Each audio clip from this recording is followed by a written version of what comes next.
Runter kommen sie alle. Oben ist noch keiner geblieben, runter kommen sie alle ganz von alleine.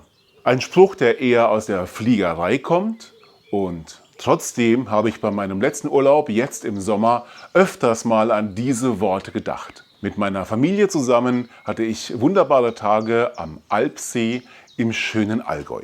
Umgeben von ganz wunderbaren Bergen ließ ich mich auch von diesen Bergen einladen, den ein oder anderen zu besteigen.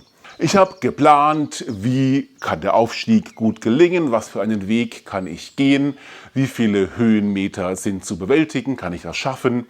Ich hatte das Gefühl, ich bin gut ausgerüstet und bin losgezogen und hatte auch wirklich tolle Erlebnisse, richtig schöne Aussichten bei dem Aufstieg, und natürlich diese Momente oben am Gipfelkreuz sind einfach unvergesslich. Doch dann natürlich kommt irgendwann der Moment, wo man dran denkt, okay, jetzt bin ich oben, aber ich müsste auch wieder runterkommen. Und dann habe ich mir den Weg mal so angeguckt und habe festgestellt, ziemlich felsig, ziemlich steil, und an manchen Tagen war es dann sogar noch ein bisschen nass, die Felsen, und rutschig, und ein Halteseil war weit und breit nicht in Sicht. Runter kommen sie alle ganz von alleine, weit gefehlt war das. Ich hatte mal wieder unterschätzt, dass das Runterkommen vom Berg gar nicht so einfach ist.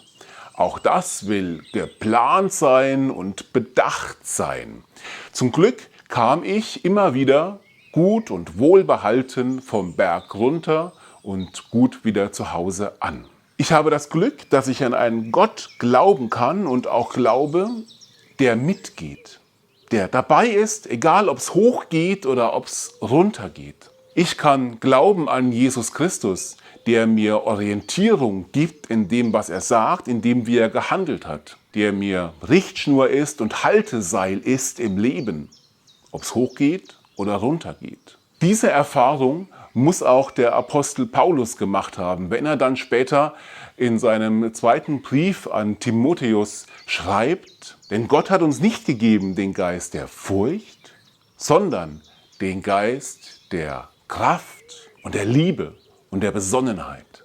Kraft, Liebe, Besonnenheit, das ist gut zu haben beim Bergabgehen, beim Bergaufgehen, ganz egal. Und das wünsche ich euch auch, dass ihr kraftvoll unterwegs sein könnt, dass ihr in einer liebevollen Umgebung unterwegs sein könnt und dass ihr einen besonnenen Blick darauf habt, auf eure Schritte, die ihr geht im Leben. Ganz egal, ob die jetzt bergauf gehen oder bergab gehen.